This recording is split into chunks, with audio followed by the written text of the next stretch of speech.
Masya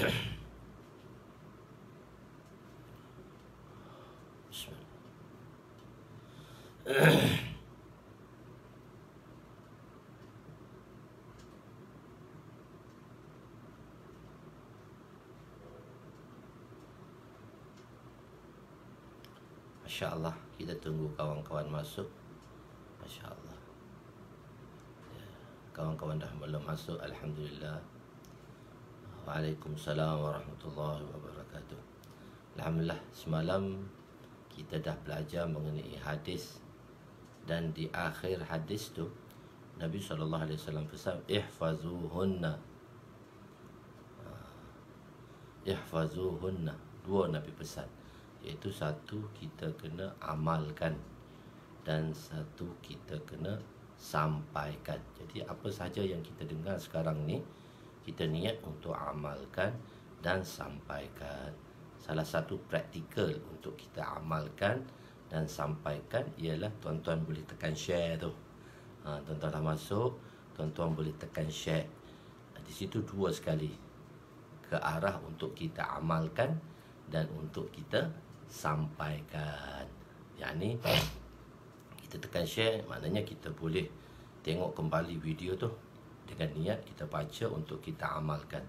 Dan secara tak langsung juga kita telah sharekan dengan kawan-kawan kita, iaitu kita telah sampaikan sekurang-kurangnya lah dalam bentuk dalam bentuk media ni lah, dalam bentuk internet ni kita dah sampaikan dah.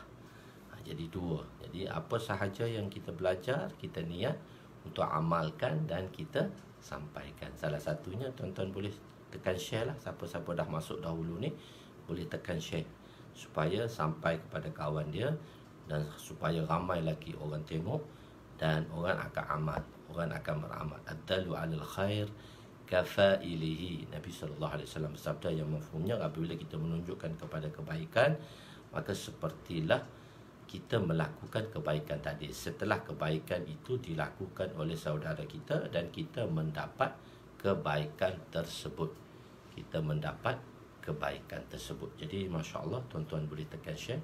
Dan begitu juga tentang iklan saya, tentang daurah saya pun, saya dah masuk kali pertama, tapi selepas tu ada benda-benda teknikal yang ada yang menyebabkan ada tak boleh nak masuk dan sebagainya. Saya tukar yang lain.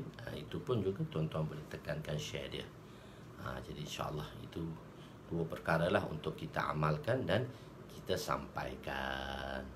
Waalaikumsalam pada teman-teman yang memberi salam pada saya.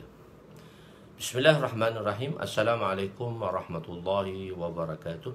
Subhanaka la ilma lana illa ma 'allamtana innaka antal alimul hakim. ولا حول ولا قوة إلا بالله العلي العظيم ربي يسر ولا تعسر وتمم بالخير يا فتاح وبك نستعين نحمده ونصلي ونسلم على رسوله الكريم وعلى آله وأصحابه الفاتحين بهديهم إلى الحقيقة المجادة. أما بعد، أعوذ بالله من الشيطان الرجيم. بسم الله الرحمن الرحيم. والذين جاهدوا فينا لنهدينهم سبلنا وإن الله لمع المحسنين. صدق الله العظيم. وقال النبي صلى الله عليه وسلم نضر الله امرأ سمع مقالتي فوعاها ثم أدها كما سمع رب مبلغ أو أمين سامعين. Suka saya baca hadis ni selalu di dalam khutbah sebelum saya memulakan pengajian saya. Rubba muballighin. Nadarallah, Allah Ta'ala kata, Nabi SAW mendoakan, semoga Allah Subhanahu Wa Ta'ala memberi kebahagiaan, mencahayakan kebahagiaan kepada seseorang. Nadarallahu mra'an sami'a maqalati, orang yang mendengar percakapanku, hadisku, sami'a maqalati fawa'aha, kemudian dia mengingatinya dan mengamalkannya, fa'addaha, dia menunaikannya.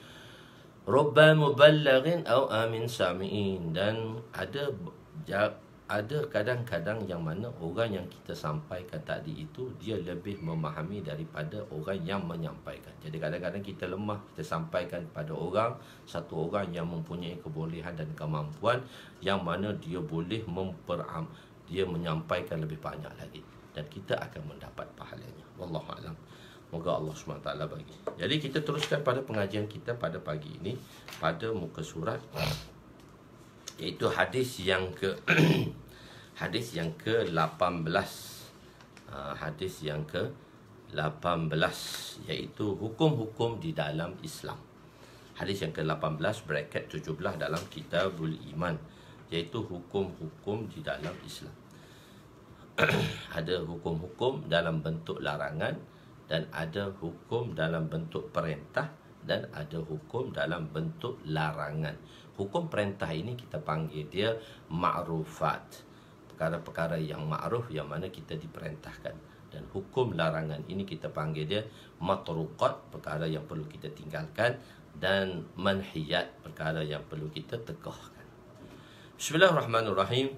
Wa an Ubadah bin Samit radhiyallahu anhu qala Rasul sallallahu alaihi wasallam قال رسول الله صلى الله عليه وسلم وحوله عصابة من أصحابه بايعوني على ألا تشركوا بالله شيئا ولا تسرقوا ولا تزنوا ولا تقتلوا أولادكم ولا تأتوا بهتان تفترونه بين أيديكم وأرجلكم ولا تعصوا في معروف فمن وفى منكم فأجره على الله ومن أصاب من ذلك شيئا فعوقب به في الدنيا فهو كفارة له ومن أصاب من ذلك شيء ثم سطره الله عليه فهو إلى الله إن شاء عفا عنه وإن شاء عاقبه فبايعناه على ذلك متفق عليه.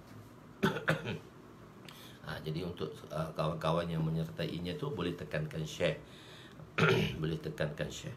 Jadi Sayyidina Ubadah bin Samit, terjemahannya, Sayyidina Ubadah bin Samit radhiyallahu anhu meriwayatkan, sesungguhnya Rasulullah sallallahu alaihi wasallam bersabda, sedangkan di sisi baginda ada sekumpulan sahabat. Semasa Nabi mensabdakan hadis ini, Nabi dilingkungi oleh sahabat dalam bentuk hawa, yang orang yang ada di sekeliling Nabi lah.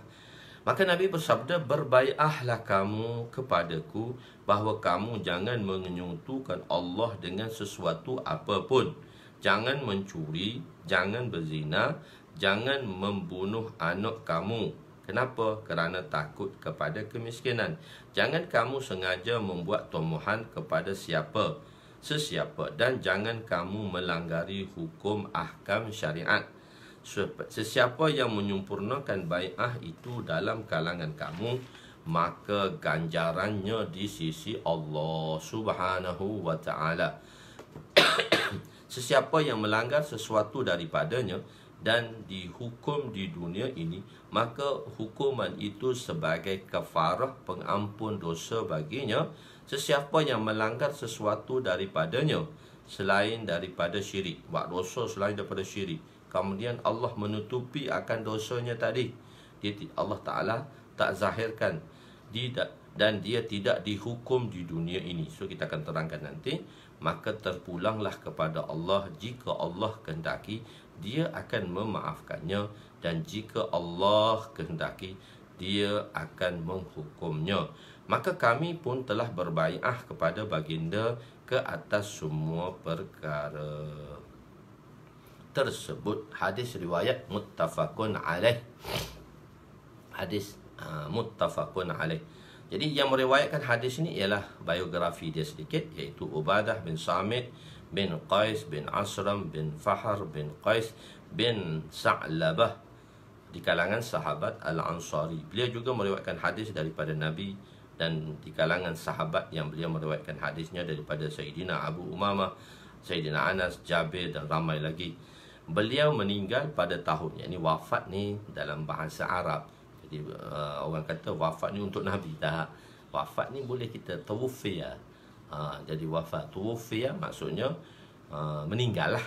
Wafat pada tahun 34 Hijrah, bermakna di Baitul Maqdis tolak 11, maknanya beliau hidup lebih kurang 22 tahun selepas Rasulullah SAW wafat. Okey, sebelum kita pergi kepada perkataan bai'ah, so dengar dulu perkataan bai'ah. Perkataan bai'ah, bai'ah pada peringkat awal, bai'ah ni menandakan bahawa makna baik daripada perkataan baik, jual dari segi bahasa, makna dia jual. Baya'na, maknanya baya'na, kami telah jual, kami telah menjual. Tetapi dari segi makna istilah, daripada segi makna syarak, ialah pertama, maksudnya ialah makna awal, makna umumnya ialah iaitu baya'na, kami telah masuk Islam. Baya'na alal Islam, kami telah masuk Islam. Maksudnya itu makna bai'ah. Tetapi makna bai'ah iaitu yang mana makna mula-mulanya kepada, kalau dari segi bahasa maknanya menjual, kalau dari segi syarak pada permulaan maknanya memeluk Islam. Baya'na, kami datang untuk memeluk Islam pada Nabi SAW. Itu makna bai'ah.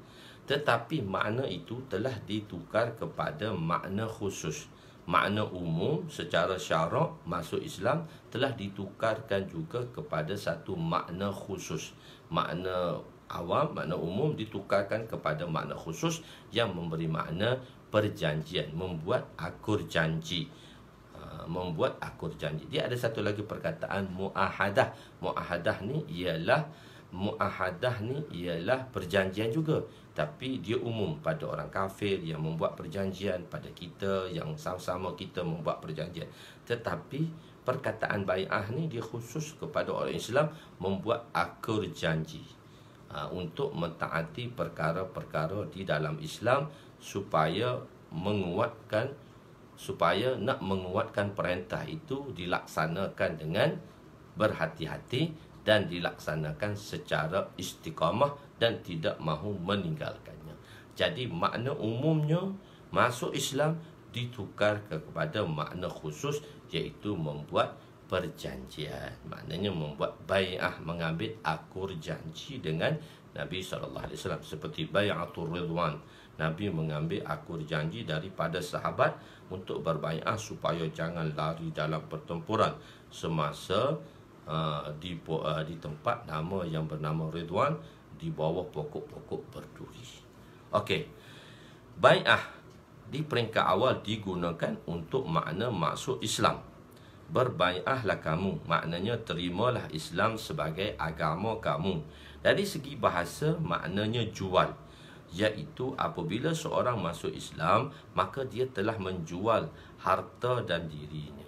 Maknanya harta. Jadi kalau satu orang tu dia telah jual harta dan dirinya, maka dia tidak memiliki lagi harta tersebut dan dia tidak boleh tasarruf menggunakan harta tersebut kerana harta itu telah dijual belikan. Harta tadi dah dijual, maknanya dia tak ada nak gunalah.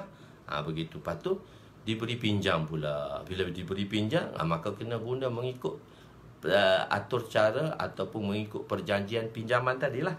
Begitu. Jadi Allah Subhanahu Wa Taala jadi menjualkan dirinya kepada Allah, maka dia tidak boleh lagi melakukan sewenang-wenangnya dengan harta dan dirinya, melainkan mengikut apa yang diperintahkan oleh Allah Subhanahu Wa Taala, sebagaimana firman Allah Subhanahu Wa Taala sebagaimana firman Allah Subhanahu Wa Taala. Ya, kita boleh berbai'ah. Berbai'ah ni benda-benda yang mana pada amalan-amalan yang kita telah buat lah. Pada kita bai'ah tidak mahu mencuri, bai'ah sedang mencuri, itu larangan Allah, tapi kita membuat bai'ah. Jadi berbai'ah dengan Al-Quran, maksudnya kita nak baca Quran, kita nak mengamalkan Quran, supaya kita menjadi, bila berbai'ah tadi, dia mengambil satu tekanan bagi kita untuk kita menjaganya. Tanpa berbai'ah, mungkin kita akan buat benda tu sambil lewa. Jadi innallaha ashtara minal mu'minin anfusahum wa amwalahum bi anna lahumul jannah. Sebagaimana firman Allah Subhanahu Wa Taala, sesungguhnya Allah Taala telah membeli daripada orang-orang yang beriman akan jiwa mereka. Ishtara, Allah Taala telah beli, iaitu jiwa mereka, harta mereka dengan satu balasan. Bi anna, ba tu ba bukan dengan, tapi ba tu iwas, gantian. Ba tu dipanggil ba iwad, ba gantian. Bila kita telah menjual harta kita dan diri kita kepada Allah, orang-orang mukmin ni Allah Ta'ala telah beli harta dia. Sebab kita dah jual untuk Islam, kita dah masuk Islam, maknanya kita dah jual diri kita dan Allah beli. Dan Allah beli bukan free, bi anna lahumul jannah, dengan digantikannya harta dan diri itu dengan syurga. Tetapi harta itu diri itu digunakan mengikut apa yang Allah nak lah. Harta itu digunakan sebagaimana yang dikehendaki oleh Allah Subhanahu wa taala. Jadi sesungguhnya Allah Taala telah membeli daripada orang-orang beriman akan jiwa mereka, harta benda mereka dengan balasan. Batu balasan, ba'awat balasan, bahawa mereka akan beroleh syurga. Ba ni saja, makna ba ni bismillah, dengan nama Allah. Itu dipanggil ba ilsa, ba tu bas, ba ilsaqiyah, ba tu ba'awat. Jadi ba ni banyak saja. Ba ni ada sebelah makna ba dalam bahasa Arab. Dia kata hubung. Ba ni huruf jar, kata hubung yang memberi banyak makna. Kalau kita tengok dalam kitab Jam'u Jawami', dia memberi makna 17 makna. Dia akan sentenkan. Dia tidak terjemah dengan makna dengan. Ba ilsaqiyah. Okey. Surah At-Taubah ayat 111. Tetapi setelah berapa tempoh masa, maka penggunaan perkataan, dia ditukar kepada perkataan khusus pula. Tetapi setelah berlalu tempoh masa, maka penggunaan perkataan ini telah diberi makna khusus, iaitu janji, berjanji setia. Semasa di zaman Nabi SAW, semasa zaman Nabi, maksud bai'ah ialah untuk mentakkidkan. Maksud kenapa kita membuat berjanji setia, untuk mentakkidkan, iaitu menekankan. Takkid tadi makna membuat penekanan sesuatu perintah supaya dia dapat diamalkan dengan mudah. Sebagaimana Allah Subhanahu Wa Taala telah berfirman dalam ayat Bai'atun Nisa, yakni Allah Subhanahu Wa Taala telah mengambil perjanjian daripada kaum-kaum wanita.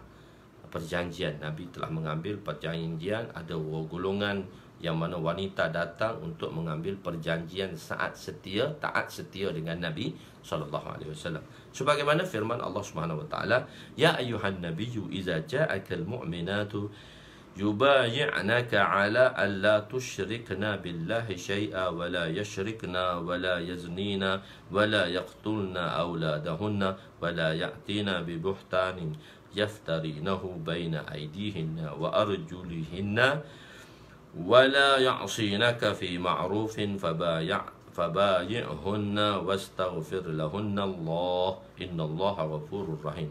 Wahai wanita, wahai Nabi, apabila orang-orang wanita yang beriman datang kepadamu untuk memberi pengakuan taat setia, dia memberi makna bai'ah di sini. Bay'na tu yubayi'naka tadi memberi makna pengakuan taat setia lah. Ini dia dah makna khusus dah.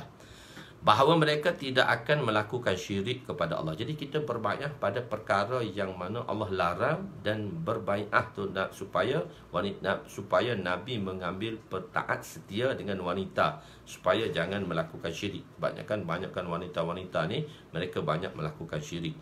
Bukan wanita saja, lelaki, tapi supaya mengambil perjanjian tersebut. Dengan mereka tidak akan, bahawa mereka tidak akan mencuri, mereka tidak akan berzina, mereka tidak akan membunuh anak-anaknya, dan mereka tidak akan melakukan perkara-perkara dusta yang mereka adakan daripada kemahuan hati mereka. Dan mereka tidak akan mendurhakai kepadamu dengan sesuatu perkara yang baik. Maknanya mereka tak meninggalkan perkara-perkara yang baik. Jadi kalau tinggalkan perkara baik, membuat perkara itu maknanya mendurhakai Allah, maka terimalah pengakuan taat setia. Maka Allah Ta'ala kata terima perjanjian taat setia wanita-wanita tadi, dan pohonkanlah kepada Allah mengampuni dosa mereka, supaya Allah Ta'ala mengampuni dosa-dosa mereka yang telah mereka lakukan sebelum ini. Sesungguhnya Allah tu Maha Pengampun lagi Maha Pengasihani. Mumtahanah ayat 12. Bai'ah terhadap perkara dosa ialah untuk meninggalkan perkara dosa. Satu, bai'ah untuk sembahyang. Saya berjanji tak akan meninggalkan sembahyang. Macam tadi tanya, macam mana bai'ah dengan Al-Quran. Saya berbai'ah dengan Al-Quran, mengambil bai'ah supaya apa? Berbai'ah ni biasanya kita berbai'ah kepada syekh-syekh lah, melalui syekh untuk kita berbai'ah. Kalau ahli sufi, ahli sufi, ahli tasawuf, mereka berwasitahkan syekh untuk mengambil bai'ah, sebab kita perlu ada seorang guru yang memimpin kita. Jadi cuma bai'ah ni boleh tak selain daripada Nabi. Jadi jamhur mengatakan boleh kita berbai'ah selain daripada Nabi, iaitu pada sahabat-sahabat, para tabi'in dan para masyayikh. Tapi ada segolongan ulama daripada ulama-ulama Najdi ni, mereka tidak menerima bai'ah kecuali pada nabi-nabi dan pada khulafa' rasyidin sahaja, iaitu pada Rasulullah dan pada khulafa' rasyidin. Umumnya berbai'ah pada syekh tidak dibenarkan oleh mereka. Ini pendapat mereka. Jadi ulama Najdi, sebab tu kita kata ulama Najdi ni dia bahagian ulama-ulama Najdi ni dia daripada Tunisia, Aljazair, di situ, Morocco dan sebagainya, dia kawasan Middle East. Kan? Jadi perkataan bai'ah ini tidak perkataan ini umum, untuk umum. Mereka tidak terima untuk umum orang Islam. Mereka hanya menerima Rasulullah dan para khulafa' rasyidin, tetapi tidak pada yang lain. Jamhur ulama telah berpendapat bahawa bai'ah itu diharuskan, bahkan disunatkan untuk berbai'ah. Dan diharuskan, dan perkara ini perkara yang baik. Sunat ni maksudnya benda baik. Begitu. Tiada halangan yang dilihat untuk melakukan bai'ah. Jadi tak ada halangan pun. Kenapa tak boleh kita berbai'ah kepada syekh-syekh, kepada guru-guru yang mana guru-guru mursyid lah. Amalan-amalan mereka tu amalan sunnah Nabi SAW. Mereka orang-orang yang baik, bukan mengajak kepada itu. Jadi kita nak bersyekhkan, maknanya kita perlu ada guru yang mursyid. Kehidupan mereka tu kita tengok tenang, kehidupan akhirat yang ada pada mereka. Masya Allah. Pertama ialah berbai'ah pada amir. Bai'ah pada pemimpin lah. Amir ni maksud dia pada pemimpin. Jadi kita berbai'ah untuk baya'na ala sam'i wa ta'ah. Nampak kata baya'na ala sam'i wa ta'ah. Kami berbai'ah pada baya'na ala sam'i, untuk kami dengar. Satu kadang-kadang kan kita nak sampaikan satu benda, nak dengar pun tak nak. Dah ala sam'i, untuk mana-mana apa-apa hukum kami dengar, ala sam'i wa ta'ah. Bukan setakat dengar saja, tapi kami taat. Sami'na, sebab tu sahabat kata sami'na, kami dengar apa yang Nabi SAW perintahkan, wa ata'na, bukan kami dengar saja, bahkan kami mentaatinya. Pertama sekali, berbai'ah tidak mensyarikatkan pada Allah. Padanya larangan untuk melakukan syirik jali dan khafi. Berbai'ah untuk tidak melakukan syirik. Bai'ah tidak melakukan syirik. Satu, syirik jali, secara terang-terangan. Jadi saya tak terangkan banyak di sini, sebab dulu kita dah beritahu dah, jangan mensyarikatkan Allah tu macam mana. Kita buat akur janjilah untuk tidak melakukan syirik jali secara terang-terangan. Perbuatan-perbuatan secara terang-terangan, syirik secara terang-terangan jangan kita buat sekali-kali. Jangan kita mensyarikati Allah. Dan secara jali, secara khafi, syirik secara tersembunyi dalam hati kita. Begitu. Berbai'ah untuk tidak mencuri. Dan juga kita berbai'ah ialah supaya untuk tidak mencuri. Untuk kita tidak mencuri. Berbai'ah untuk supaya kita tidak mencuri, ialah mengeluarkan sesuatu. Bai'ah untuk tidak mencuri. Mencuri ni apa? Kita tengok pada ulama telah mentakrifkan perkataan mencuri. Dia mencuri banyak kan? Mencuri, merompok, lain. Qat'ut tariq ni dipanggil merompok. Merompok ni secara terang-terangan. Mencuri ni secara mencuri ni secara tak sedar. perkara yang tak sedar. Banyak dah sekarang mencuri. Dulu mencuri juga, pergi kat rumah tengah-tengah malam dia mencuri. Sekarang mencuri dengan cyber pula. Ramai orang kena duit, kena curi duit. Walaupun dia tak buat online dan sebagainya, duit dah habis. Kalau mengikut kajian mengatakan tahun ni sahaja 3.4 bilion duit Malaysia yang telah dicuri. Jadi orang curi dengan secara cyber, mencurilah. Mencuri ni. Apa takrif mencuri ulama kata?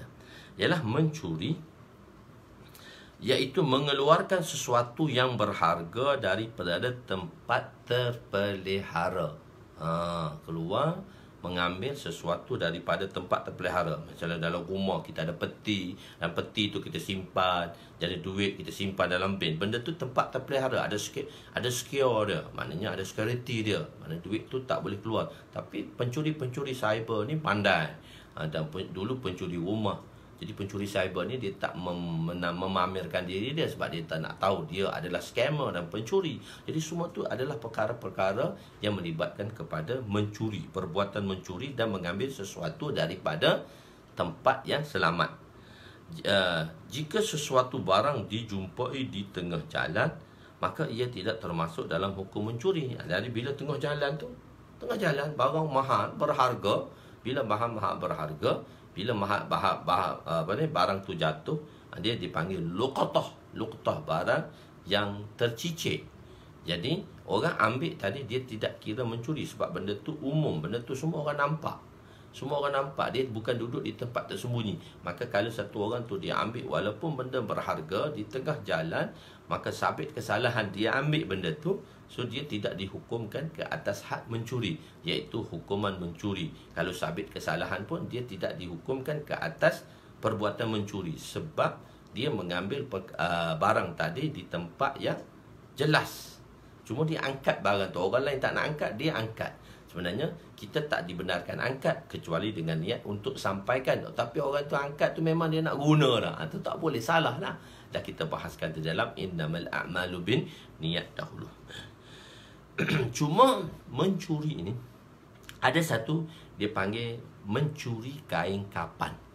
Pencuri kain kapan ni boleh tak dia dikira mencuri atau tidak? Ulama-ulama fiqh ni dia begitu mendalam di dalam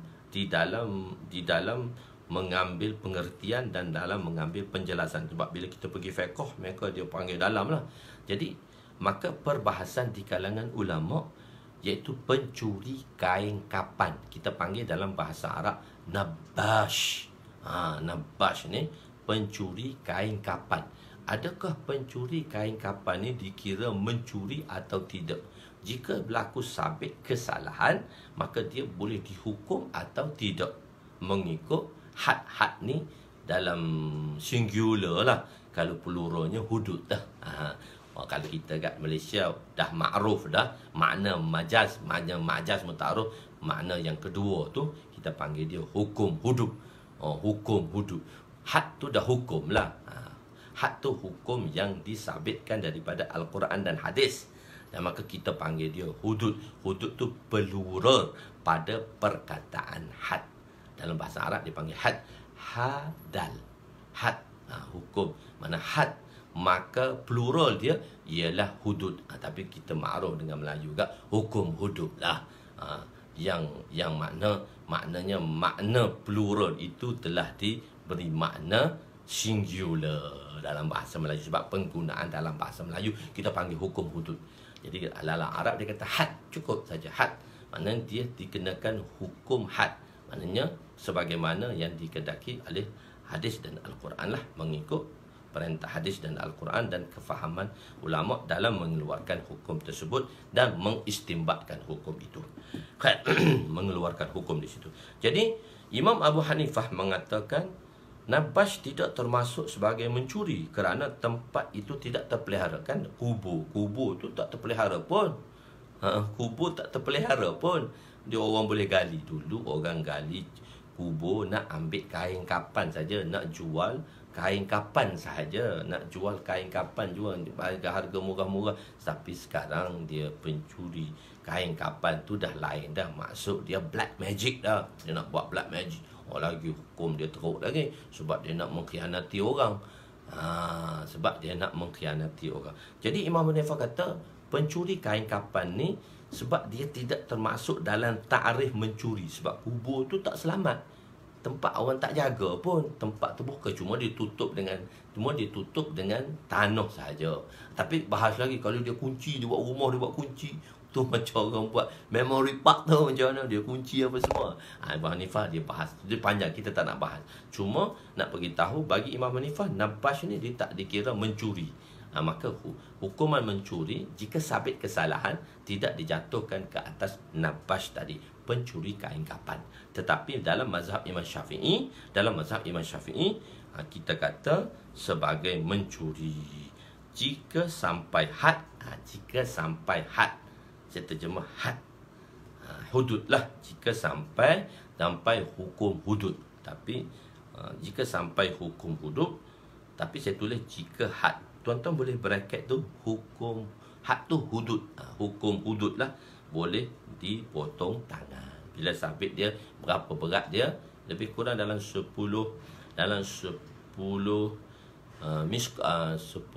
perak dah, dalam 10 dirham saja, satu dirham, dalam 10 dirham saja. Kalau 10 dirham tu, satu dirham dalam 40 ringgit. Kalau 10 dirham dalam 400 ringgit sahaja. Dalam 400 ringgit lebih kurang lah dalam perbahasan. Kena tengok detail lagi lah sebab berapa hukum perak tadi boleh turun dan naik sebagainya. Mencuri dengan terang-terangan dipanggil perompok. Dipanggil mencuri secara terang-terangan, kita panggil dia perompok. Dalam bahasa Arab kita panggil qat'ut tariq. Qat'ut tariq, orang yang mencuri perompok. Tapi ada lagi satu mencuri ni, iaitu mencuri di dalam kerja-kerja amal, kerja-kerja khidmat. Mencuri tulang. Mencuri tulang di dalam pejabat, kita mencuri tulang, maknanya kita mencuri masa. Ini perlu kita jaga, jangan kita sampai mencuri tulang. Mencuri waktulah, waktu-waktu yang telah ditetapkan, waktu itu kita gunakan betul-betul supaya kita tidak mencuri tulang. Kedua, berbai'ah tentang berzina. Jangan berzina. Berzina yang kita maksudkan di sini ialah ada dua berzina. Satu, zina hakiki, memang berlakunya zina hakiki, maknanya real zina lah. Apabila bergabungnya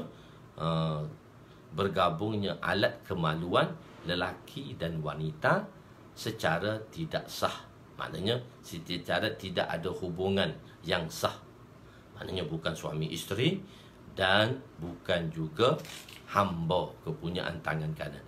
Wanita tak disah kepada lelaki itu apabila dia isteri, atau wanita itu sah bagi lelaki itu jika dia hamba. So hamba dah unvalid dah, tak ada dah sistem hamba sekarang. Maka yang halal pada lelaki itu, wanita itu halal pada lelaki, ialah suaminya. Jadi berzina ni, itu kita panggil dia berzina hakiki. Macam mana hubungan suami isteri, maka berlakulah hubungan yang bukan mahram, hubungan yang tidak ada mahram lelaki dan wanita. Bila berlakunya sebagaimana berlakunya hubungan antara suami isteri, maka itu kita nama dia zina. Zina ini kita panggil dia zina hakiki. Satu lagi zina majazi, iaitu perkara-perkara yang mana kalau dalam tu ada harta, dia tak dikira curi lah, sebab bukan benda tu benda yang tempat selamat. Dia bahas lagi lah. Jadi contohnya dia tak kira. Tapi kalau mengikut Imam Syafi'i, mengikut benda tu di kain kapan tu, zaman sekarang orang tanah harta kan, itu kena bahas balik lah. Tapi ulama mengatakan kalau harta dia dikira mencuri jugalah di situ. Tapi kalau mengikut Imam Syafi'i, taklah, kenapa kau simpan harta kat situ? Dia didakwa lah. Kalau dia atas mahkamah syariah dan mahkamah civil, dan biasanya bila mencuri situ dia atas mahkamah civil, hukum dia lain sikit. Kalau mahkamah syariah memang hukum kerak tangan, tak boleh diberikan lah. Sebab kenapa kau simpan duit engkau dalam kubur? Begitu. Itu cukuplah tentang mencuri. Tentang sekarang berzina, kita nak beritahu. Satu, berzina berzina, iaitu yang hakiki tadilah, yang saya telah bagi tahu, hubungan tadi yang mana tidak ada sah, ikatan yang sah. Dia tidak ada, dia panggil ikatan yang sah, berhubung dengan ikatan yang sah. Dia cuma timbul persoalan tadi. Dalam timbul persoalan, dan dulu timbul banyak perkara-perkara yang dibuat bila satu orang tadi dia berzina. Dengan berzina tadi, maka dia telah pregnant. Bila dia pregnant, maka dia kahwin. Ada orang kata kalau wanita dalam pregnant dia tidak boleh kahwin.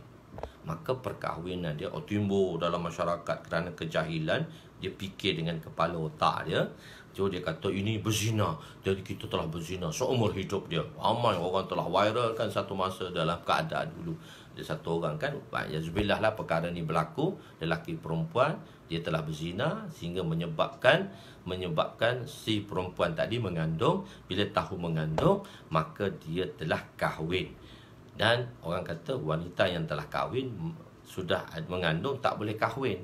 Jadi dalam mazhab ini, dalam mazhab kita Imam Syafi'i, kita melihat dari sudut adakah kandungan dia tu kandungan muhtaram.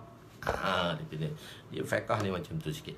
Adakah kandungan itu kandungan muhtaram atau kandungan ghair muhtaram, kandungan yang mulia, ataupun kandungan itu tidak mengikut susur jalur yang halal, dia pandai ghair muhtaram, iaitu daripada penzinaan.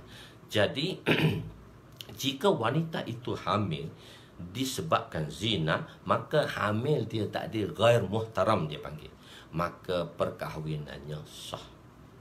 Bukan perkahwinan yang tak sah yang diviralkan dulu. Tapi jawapan ini telah diberikan. Tapi dulu kecoh lah sekali berlaku. Oh, dia kata tak sah, sampai anak cucu tak sah, dah anak 2-3 orang. Tak, perkahwinan itu sah.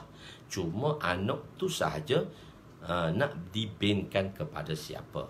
Tapi kalau dalam masa 6 bulan, kalau lahir dalam masa 6 bulan, maka anak tu bolehlah dibinkan kepada bapa yang sanggup tadilah. Bapa sanggup ataupun dia punya orang yang melakukan hubungan tadi selepas dalam 6 bulan. Tapi kalau dalam masa 6 bulan, sebelum 6 bulan, dia perbahasan dari segi syafi'i, sebelum 6 bulan, so anak tu tak boleh binkan bapa dia lah. Dia kena binkan kepada ibunya. Ataupun orang tu kan, sebab tu kan nama anak yang tak sah tu kan, dia tak ada bin. Dia tak ada bin. Bin tu bila dia dah garanti sah lah. Begitulah tuan-tuan, tengoklah dalam pengambilan anak angkat dan sebagainya. Hukum tu lain pula, kita tak nak bahas di situ, panjang lagi benda tu. Jadi banyak benda yang kita nak bahas, basic dahulu. Jadi perkahwinan tu sah lah sebab kandungan dia tu dipanggil ghair muhtaram. Bila kandungan, dia ada 2 kandungan, satu kandungan muhtaram dan kandungan ghair muhtaram.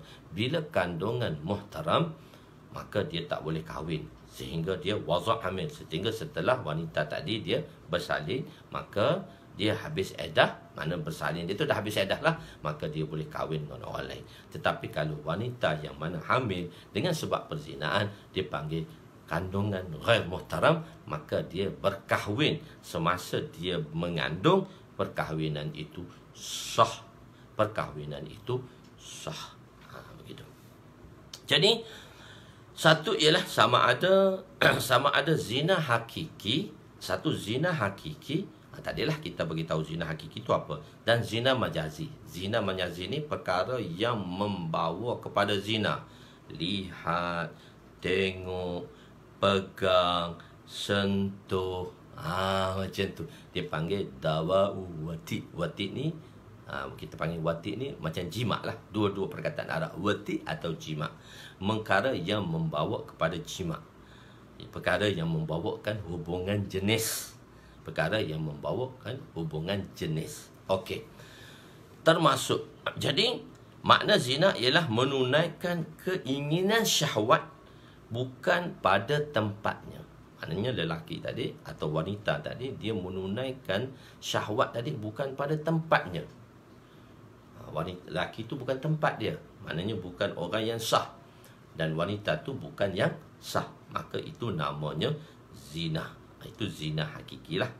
Termasuklah dalam perkara yang dilarang ialah perkara-perkara yang terjerumus seseorang itu pada zina. Ini dia panggil zina iwati. Lihat dari mata turunnya ke hati. Dari mata turun ke hati, masuk dah power dalam hati dia. Maka macam-macam rancangan. Jadi sebab itu berlakunya kes-kes rogol dan sebagainya. Sekarang kes-kes rogol tu, kalau sekarang kes rogol yang mana di sini adalah disebabkan oleh dawa iwati lah, perkara-perkara yang membuat. Sebab tu Allah Ta'ala kata wala taqrabuz zina innahu kana fahishatan wa sa'a sabila. Jadi wanita tu kena jagalah pakaian dia dengan pakaian elok ni, pakaian seksi, menjolok mata. Jadi sebab itu berlakunya perkara-perkara yang zina. Tapi kadang-kadang tak juga, kadang-kadang tak juga. Kadang-kadang kes-kes rogol ni dia bukan berlaku secara spontan, tak. Sebenarnya benda ni kes yang dirancang, kes yang dilihat, yang dirancang. Satu berlaku dulu pada satu Felda, anak muda yang balik sekolah ke asrama. Dia balik waktu malam, dia akan sampai di kampung dia. Ini berlaku kepada kampung makcik saya di Pahang. Jadi dia turun sebelum subuh. Bas tu akan sampai sebelum subuh. Jadi rumah dia tu, Felda dia tu, nak pergi ke tempat pusat perhentian bas tu, dia berhenti tengah jalan. Sebab tu sekarang bas tak berhenti tengah-tengah jalan dah. Dia berhenti di tempat stesen dia. Dulu berhenti tengah jalan. Tapi orang kampung berhenti tengah jalan. Jadi berhenti tu abang dia dah tunggu. Berhenti abang dia dah tunggu. Tapi ada orang duduk lihat dia dah. Orang-orang ni dah lihat dia. Satu hari, qadarallahu masya-Allah, apa yang Allah nak buat kalau kita tak jaga. Sebab kita harus jaga. Perkara berlaku akan berlaku, tapi kita jaga benda itu sebab kita tak tahu. Jadi satu hari dia turun, abang dia tak sempat sampai. Dia pun tunggu juga di tempat kampung dia tadi. Sebenarnya ada orang dah tengok dah. So orang tu kidnap dia, orang tu rogol dia, dan orang tu bunuh dia. Tahun 2000 peristiwa ni berlaku. Orang kidnap dia, rogol dia lalu. Dulu rogol tak bunuh, tapi sekarang rogol dah bunuh lah. Dia jadi kes lain dah. Abang dia sampai tu, tengok adik dia tak ada lah. Abang dia tersampai 5 minit lewat je. Lewat tahu. Patutnya adik tu tak turun lah, tapi dia kata kampung dia tak ada syak apa pun. Nampak ke? Orang kidnap dia.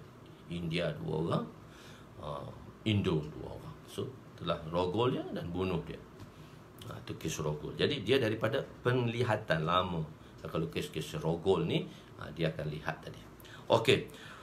Jadi jangan kamu menghampiri zina. Hampir zina ni kita panggil dia dawa iwati, iaitu zina majazi. Sesungguhnya zina itu adalah satu perbuatan yang keji. Sebab tu kita jangan mendekati zina. Bila mendekati zina, bila kita cenderung ke arah zina, maka zina itu mungkin akan berlaku secara realiti.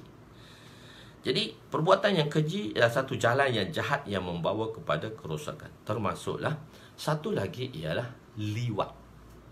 Gay, sesama lelaki, lesbian, sama perempuan, LGBT dan sebagainya.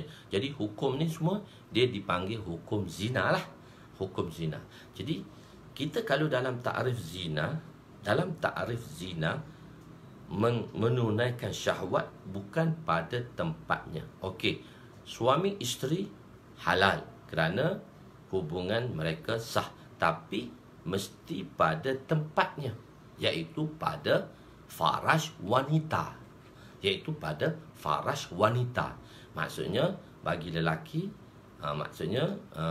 alat lelaki akan masuk di dalam alat kelamin lelaki, akan masuk di dalam alat kelamin wanita. Bila berlakunya di situ, maka dia dikira hubungan lah. Dia tu, maka kalau suami isteri sah, hubungan tak disah, bahkan mendapat pahala lagi. Sah sebab dia menunaikan hak dan syahwat dia tempat yang Allah suka. Tapi jika suami isteri berlakunya hubungan suami isteri, tapi suami tadi dia telah melakukan hubungan kepada isteri tadi bukan di jalan yang sah, iaitu bukan pada faraj. Faraj ni kubul lah, kita panggil bahagian hadapan, kita panggil dia faraj, dan kubul bahagian belakang dia panggil dubur. Jika suami tadi melakukan hubungan daripada alat kelaminnya dan memasukkan di dalam dubur, isterinya juga dipanggil zina walaupun suami isteri yang sah. Kerana apa takrif dia tadi? Menunaikan keinginan syahwat tidak pada tempatnya. Kita panggil dia liwat. Jadi liwat ni sama lelaki. Tetapi kalau suami isteri, suami meliwat isteri, maknanya suami mendatangi isteri bukan daripada jalan yang sah, maka itu namanya liwat. Itu namanya liwat. Jadi sebab apa? Termasuk makna dan zina itu juga, maka berzinalah, dihukum dia macam berzinalah. Cuma hukum nak sabitkan macam mana hukum zina, boleh ke tak boleh? Sebab hukum zina ni bila sabit kesalahan, hukum zina ni bila sabit kesalahan, maka dia boleh dihukum rejam. Kalaulah pasangan tadi sudah berkahwin, dia panggil muhsan. Muhsan dan muhsanah. Dia muhsan dan muhsanah, iaitu lelaki yang sudah berkahwin, wanita yang sudah berkahwin. Okey. Dan ghair muhsan iaitu anak dara ataupun anak teruna yang belum berkahwin, maka sabit kesalahannya. Jika sabit kesalahannya, maka boleh dihukumkan had. Untuk sabit kesalahan ini, dia ada dua kaedah. Dia ada dua proses. Satu dengan ikrar orang yang melakukannya. Maknanya dia buat pengakuan. Ikrar tadi, dia buat pengakuan.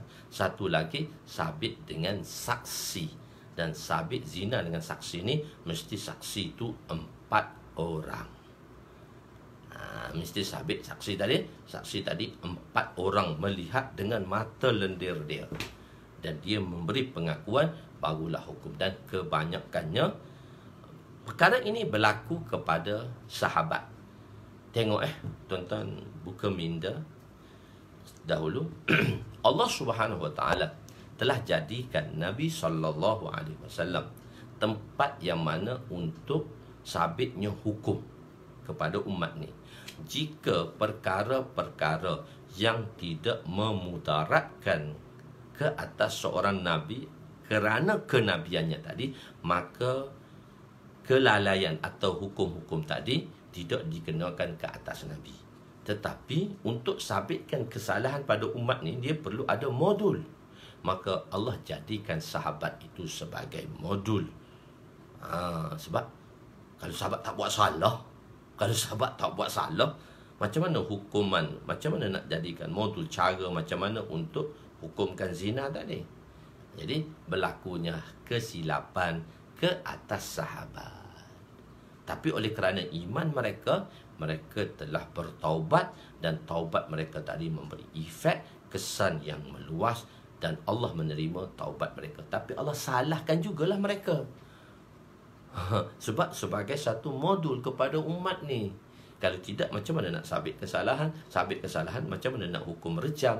Macam mana nak hukum nak hukum hadir qazaf, iaitu nak hukum tahmah. Hadir qazaf lah, maksudnya kena hadir qazaf. Sebab berlakunya tahmahan, dan tahmahan tu salah. Jadi 3 orang sabitnya kesalahan zina di kalangan sahabat dan sahabi. 3 orang, yang mana insyaAllah nanti kita cerita pada mauqif yang berbeza. Jadi cuma nak bagi tahu pada mauqif ni, pada tempat lah, pada tempat yang lain secara detail lah nanti saya akan ceritakan sabit kesalahan tadi. Okey, cuma mereka ni bertaubat. Bila mereka bertaubat, Allah Ta'ala telah ampun dosa mereka. Ada juga, dan tapi mereka tadi sabit kesalahan itu dengan saksi. Dengan ikrar. Dia ikrar 4 kali dalam majlis Nabi, maka sabit kesalahan. Maka bila sabit kesalahan, maka Nabi telah hukumkan mereka tadi. Tapi ada juga mereka buat tahmah. Ada yang mereka yang buat tahmah, seperti mana tahmah kepada Sayyidatuna Aisyah radhiyallahu anha, bahawa Sayyidatuna Aisyah ni ditahmahkan berzina. Dan ada di kalangan orang Islam terpengaruh dalam tahmahan tadi. kepada Aisyah, dan macam mana Sayyidatuna Aisyah telah dibersihkan oleh Allah Subhanahu Wa Taala melalui ayat yang mengatakan pembersihan Aisyah daripada perkara tersebut.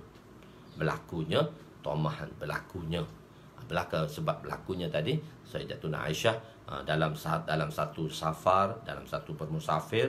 Sayyidatuna Aisyah ni dia duduk, masa tu hukum purdah telah diturunkan, maka wanita ni di atas unta tu dia buat tempat duduk, dan dia ada tempat yang tertutup, tak nampak di dalam orang tu, sebab masa tu hukum purdah telah sampai kepada Islam sebelum tu.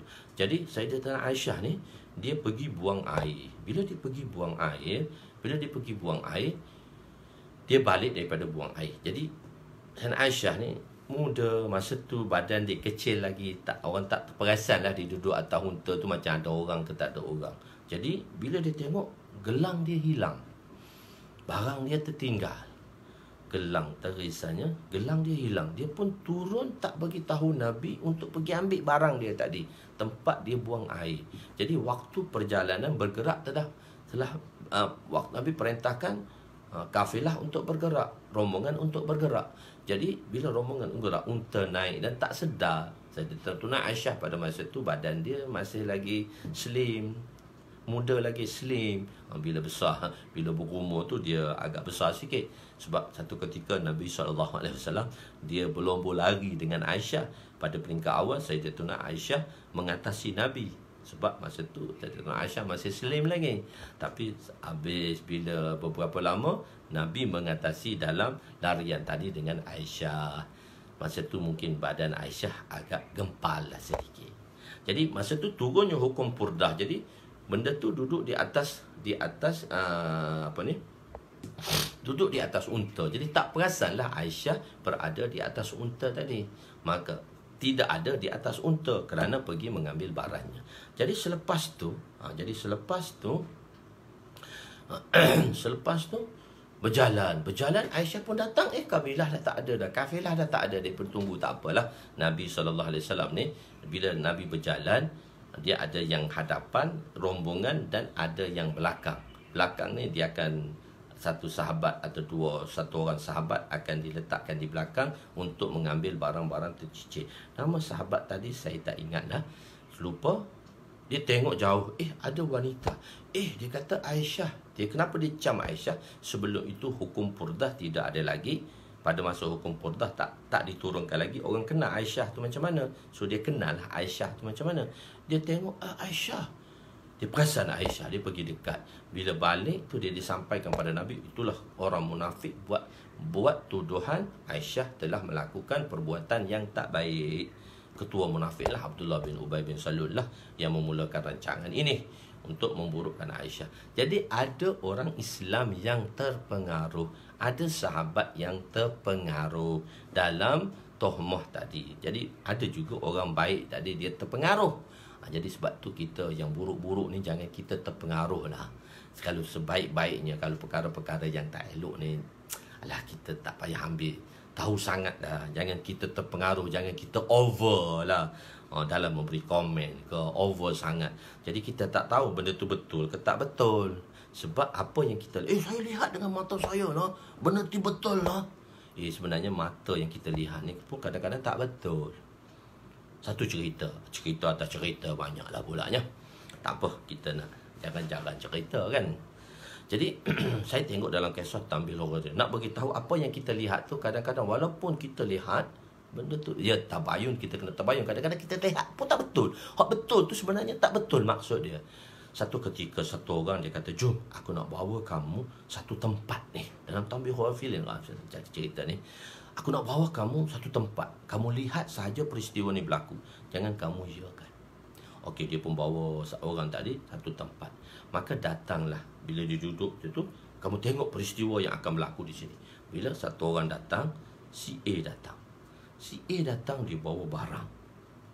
Barang dia banyak lah, dia bawa, dia tinggal satu tempat, dia pergi mandi. Si A ni bawa barang dan dia tinggal satu tempat, dia turun mandi. Turun mandi. Bila dia turun mandi, maka si B datang. Orang B datang. B tengok, barang. B angkat barang tadi. B angkat barang tadi, B bawa barang tadi, ambil barang tadi, bawa barang tadi pergi. A bila dia naik, dia tengok barang dia tak ada. Ni dua orang ni lihatlah peristiwa berlaku ni. Barang dia tak ada. Allah Akbar, barang dia tak ada.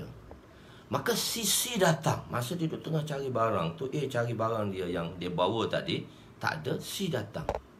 Bila C datang, C tengok A, C bergaduh dengan A. Sehingga berlakulah pergaduhan, menyebabkan C telah bunuh A.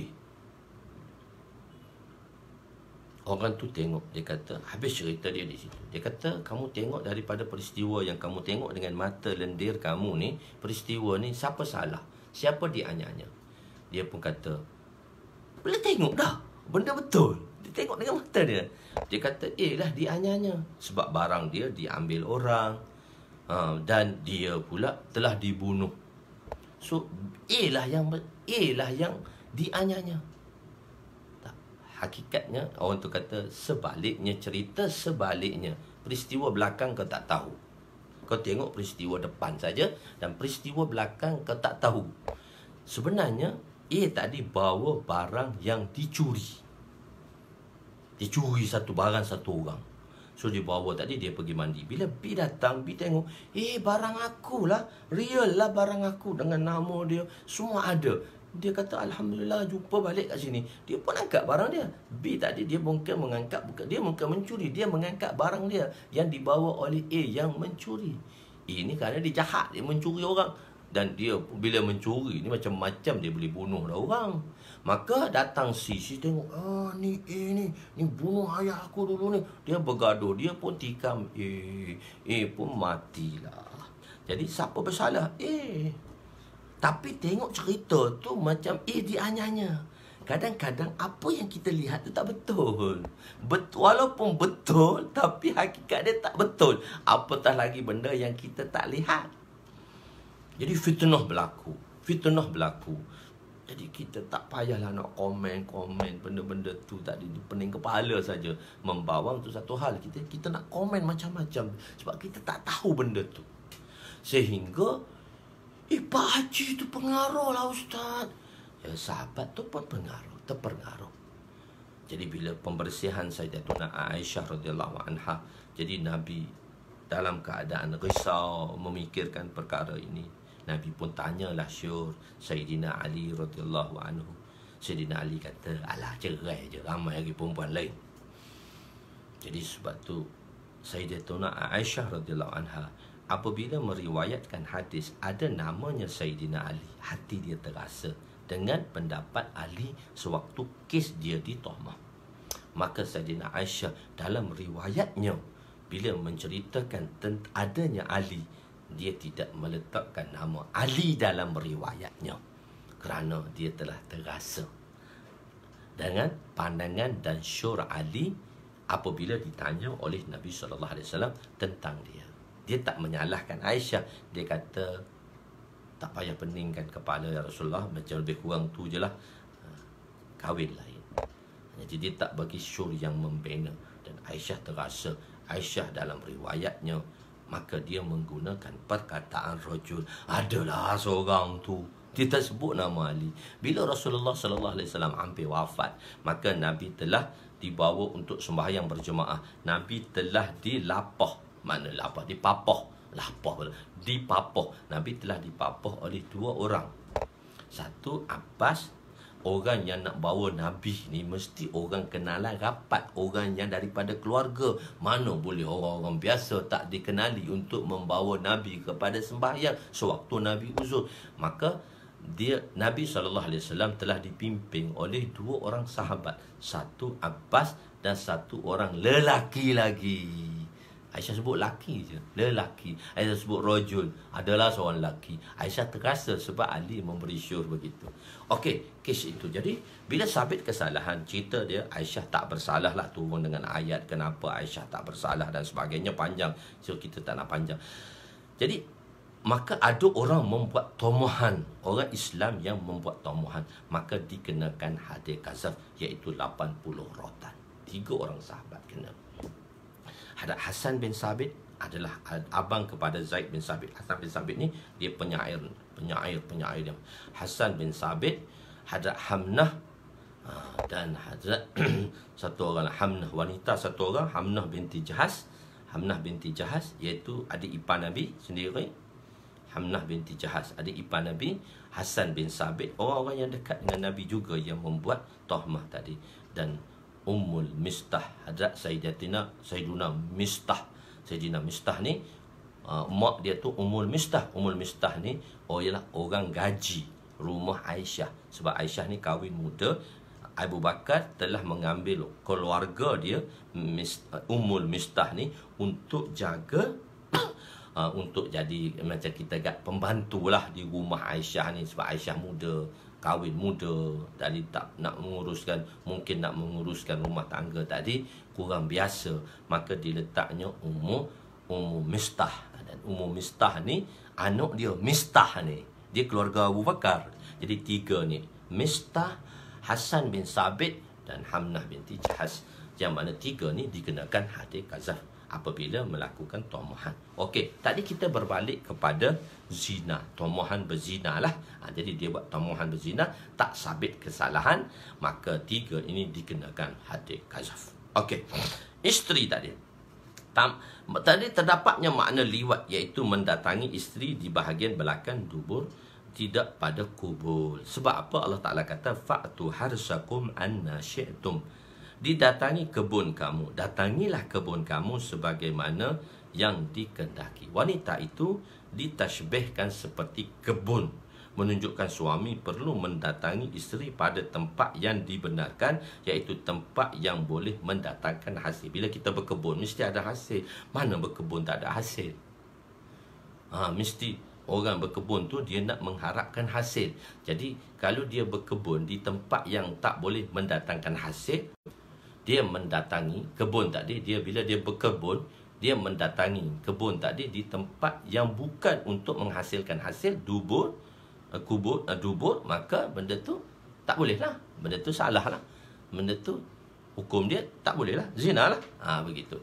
Jadi tempat yang boleh mendatangkan hasil, mereka yang mendatangi isteri pada bahagian belakang pasti tidak akan mendatangkan hasil.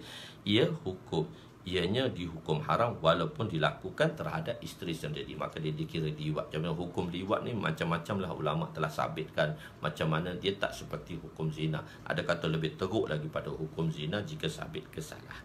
Begitu juga dengan gay, lelaki dengan lelaki, lesbian, wanita dengan wanita, perempuan dan perempuan, semua itu termasuk zina. Semua itu dikira berzina. So Allah, wala taqtulu, habislah tentang zina. Wala taqtulu auladakum, wala taqtulu auladakum. Jangan kamu membunuh anak-anak kamu. Setengah kaum dalam kalangan Arab lah, bahasa Arab ni, mereka membunuh anak perempuan mereka. Kerana mereka menganggap memelihara anak perempuan itu satu bebanan. Sebab tu Nabi SAW datang memuliakan kaum wanita. Bagi orang Arab, dia tidak dia bagi wanita, bagi orang Arab tak adalah, dia orang yang tak direspek, orang yang mana dia tidak direspek. Nak tahu pula dah Ummu Aisyah itu perbahasan. Tapi kalau mengikut jamhur, Aisyah berkahwin, Aisyah dinikahkan pada usia 7-6 tahun dan disamakan bersama Rasulullah 9 tahun. Ada orang mari bagi dalil Aisyah kahwin umur 19 tahun, mana boleh begini. Ada 17 dalil. Jamhur mensabitkan walaupun orang tu menafikan Aisyah kahwin muda dengan 17 dalil, tak, jamhur mensabitkan. Kita 17 dalil dan kita tak pernah dengar, dan kita kata betul Aisyah ni kahwin umur 19, bukan 9 tahun. Golongan Salafiyah Wahabiyah ni mengatakan tak, Aisyah kahwin umur 19. Bukan begini-gini dalil, maka kita pun ada dalil. Tuan-tuan, bagi orang Arab kahwin budak ni biasa je. Kahwin budak. Tuan-tuan tak pernah jumpa tau. Saya telah jumpa toknya saya ni, nenek ayah saya, mak dia nenek saya, mak pada nenek saya. Saya dapat berjumpa lagi mak pada nenek saya. Dia meninggal pada tahun 83. Umur dia 100 lebih. Masa tu tahun 83 tu saya umur 15 tahun. Saya jumpa apa nenek toknya, moyang saya lah, moyang saya wanita tadi. Dia selalu dia jumpa kami, dia ramai, suami dia ramai, dia cantik, dia memang cantik. Orang paling cantik lah kampung ni dulu. Dia kahwin ramai. Dia kahwin kadang-kadang berpisah dan sebagainya. Laki dia dekat 10 orang. Dan salah satu laki dia tu macam abang saya. Abang saya masyhur lah. Dia kata, saya handsome. Macam laki toknya dia, moyang saya. Jadi dia kata, aku kahwin umur 10 tahun. Dia kata masa tu. Tu moyang saya kahwin 10 tahun. Itu dalam tak sampai pun 100 tahun lepas. Tak sampai 100 tahun lepas, moyang saya umur 10 tahun, 11 tahun dah kahwin. Jadi orang dulu 1400 tahun dulu, orang Arab pula masyhur pula dia kahwin muda. Jadi banyaklah dalil-dalil yang mengatakan. Jadi kita tak nak cerita lagi tentang tu, panjang. Nanti kita bahas semula. Bukan pohon celagi ni, di seberang Pasir Mas. Ayah saya orang seberang Pasir Mas. Mak saya orang Bandar Pasir Mas. Ayah saya SPM seberang Pasir Mas. Mak saya Bandar Pasir Mas. Mak saya sebelah Pasir Mas. Ayah saya sebelah seberang. Orang seberang. Anak tok pengurus seberang. Orang Kedai Bel. Kita balik pada. Jadi orang Arab ni, di kalangan mereka membunuh anak perempuan mereka. Ada bahagian golongan-golongan mereka akan membunuh anak perempuan mereka. Kerana mereka menganggap memelihara anak perempuan ni satu bebanan lah bagi mereka. Sebab tu Nabi datang memuliakan kaum wanita. Perlu beri makan dan perlu kemudian mengahwini, nak kahwinkan anak, pening, tension. Masalah ni masih berlaku lagi di India, Pakistan. Sebab dia terpengaruh dengan pengaruh Hindu. Bila anak dia kesian, dia kata bila nak kahwin, anak perempuan kena tanggung benda besar. Sebab ini adat Hindu. Dan orang India walaupun Islam tapi masih lagi ada adat itu, nak kahwinkan anak wanita dia. Maka wanita ni kena sedia habis dah. Rumah kena ada, kenderaan kena ada, perhiasan rumah kena ada, untuk kahwinkan, untuk bagi kepada lelaki. Tetapi setelah lelaki tu kahwin dengan wanita tu, lelaki tu semua pekerjaan lelaki tu adalah milik wanita. Tapi nak boleh kahwin mula-mula ni, ayah ni kena perlu ada semua untuk anak wanita mereka. Ni adat Hindu, adat orang jahiliah masih ada. Botak kepala, dia kata aku 5 anak perempuan, aku nak cari 5 rumah ni, nak sediakan suami. Kita orang Melayu simple, kahwin mula-mula tak ada apa pun. Masya Allah. Lepas kita kahwin tu berkat lah. Rumah pun tak ada, kereta pun tak ada. Saya basikal buruk pun tak ada kahwin.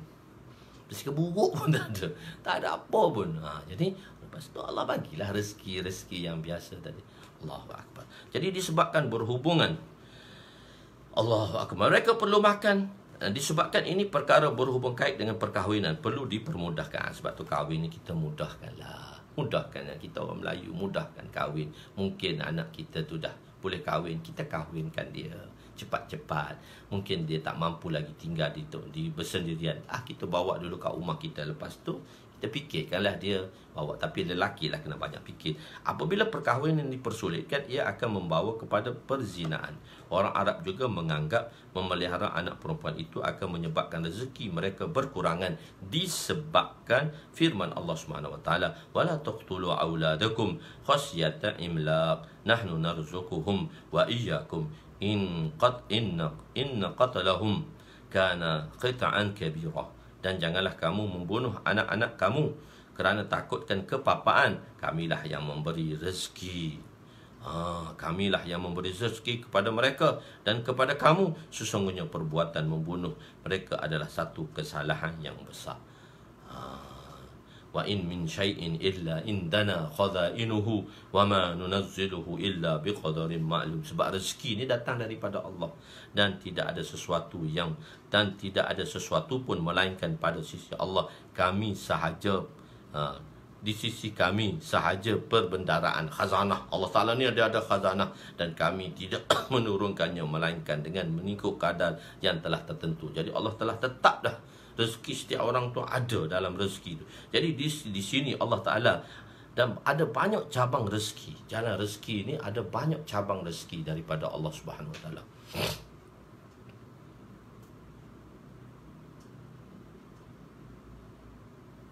bukan ialah yang membunuh tadi, yang kena tu bukan Ummul Mistah. Ummul Mistah tu mak dia, Mistah itulah.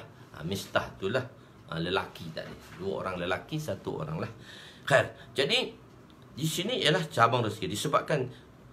Disebabkan tidak percaya kepada perkara ini, ramai manusia telah membunuh anak-anak mereka, seumpama berlaku di China yang tidak membenarkan pasangan mempunyai lebih daripada seorang anak. 39.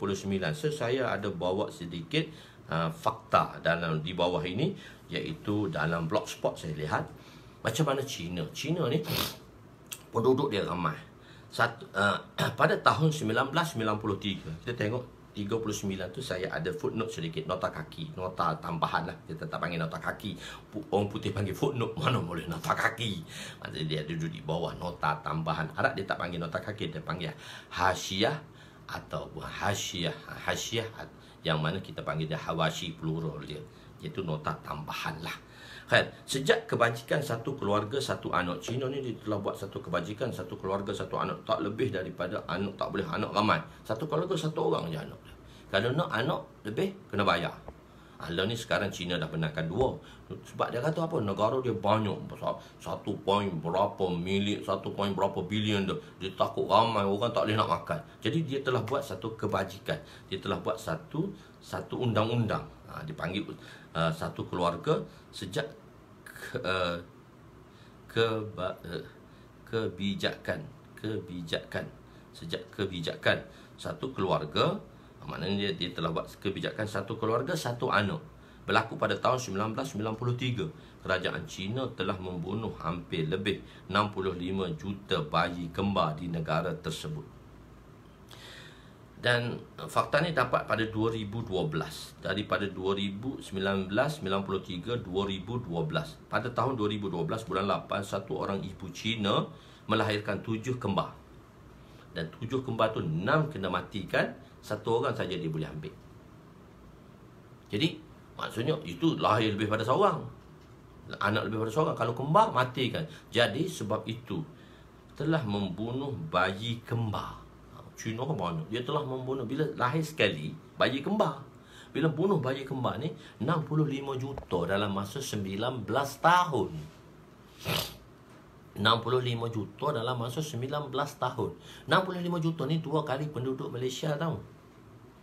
Cina telah bunuh bayi kembar dalam masa 19 tahun, 65 juta, 2 kali penduduk Malaysia. Sebab apa tu bunuh tu? Sebab takut. Anak ramai takut, tak ada rezeki. Sedangkan setiap orang datang dengan rezekinya masing-masing. Allahu Akbar. Jadi rezeki dia masing-masing. Jadi sebab itu di negara-negara barat, banyak negara-negara menghadkan bilangan anak bagi setiap keluarga. Natijah daripada ini, penduduk Eropah menjadi kurang berbanding dengan jumlah pendatang yang ramai. Orang Inggeris tak ada anak dah. Dia jadi anjing tu anak-anak dia jadi. Dia tu jadi masyhur. Lepas tu kucing pula. Malaysia pun suka pakai kucing pula dah. Macam-macam lah. Jadi saya bawa cerita sedikit. Ustaz kami, ustaz yang mengajar hadis ni, dia kata dia pergi jemaah ke France. Dia kata dia pergi jemaah ke France. Maulana mengatakan orang Arab mempunyai anak yang ramai dan orang Eropah anak sedikit. Di negara maju, pada masa itulah dia pergi dalam tahun 80-an. Kos kehidupan tinggi, oleh kerana mereka itu diberi gaji yang besar. Memang gaji mereka besar. Gaji mereka besar. Kerja biasa. Saya pergi tu tahun 2015 tu gaji besar. Tapi gaji besar pun super je, belanja besar. Gaji mereka 1,200 pound sterling kali 5 dalam 6,000. Kerja biasa je 6,000. Tapi super je belanja dia. Dia 5 kali ganda. Belanja dia mahal daripada negara kita. Walaupun kita 1,200, kita boleh hidup ramai. Saya anak 3 tu pun madrasah bagi 1,000 bergaji. Boleh hidup, tak ada apa pun. Begitu. Jadi oleh negara maju, untuk stablekan, untuk tidak berlaku, dia bagi bayaran lah. Di mananya dia bagi pada setiap anak tadi bantuan. Jadi atau orang Arab tu bagi wang saraan. Maulana beritahu semasa kami di sana, setiap anak diberi RM7. Arab ialah penduduk Arab yang telah menjadi penduduk di sana, untuk setiap anak dapat 4,700. Dia ada 7 orang anak, jadi 4,900. Maka orang Islam tak perlu kerja. Kalau bekerja, mereka mendapat gaji yang minimum RM5,000. Tapi kalau ada 7 anak, tak perlu kerja lagi sebab dia dapat kebajikan daripada anak. Lepas tu dia dah buat potongan dah. Mana ni pada tahun 80-an dia ceritakan, guru kami cerita semasa dia pergi jemaah pertama daripada Pakistan, pergi jemaah di Masturat, keluar Masturat di France. Saya pergi France tu 2015 bersama jemaah Masturat pertama Malaysia. Zina juga.